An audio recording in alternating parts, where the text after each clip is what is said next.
University of Pittsburgh, they were doing a study where they were taking the scalps of 5-month-old aborted babies and they were grafting them onto lab rats and lab mice to see how much longer they could keep them growing for. And you can actually see the photographs in the published study of little baby scalps grafted onto the backs of lab rats, growing little baby hairs. Those would have been the little hairs growing on the heads of little infants in Pittsburgh if they hadn't been killed by abortion and then stitched onto lab rats for experimentation.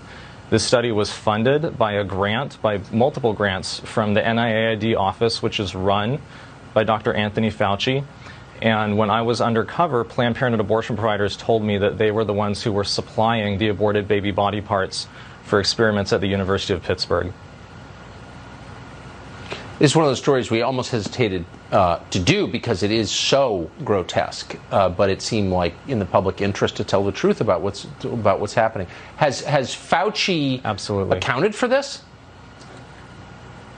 No, and Dr. Anthony Fauci owns every bit of this study because as the head of, and owns every bit of this issue because as the head of the NIAID office, the buck stops with him in terms of how those grants are spent, whether they're being monitored and made sure that they're ethically and legally and just compliant as far as good stewardship of taxpayer money.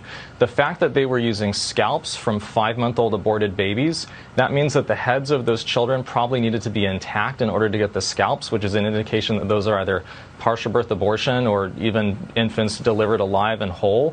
Did anybody at Dr. Fauci's office ever ask the researchers at Pittsburgh, hey, how are you getting those scalps? How are you getting whole scalps from the heads of fetuses without a partial birth abortion?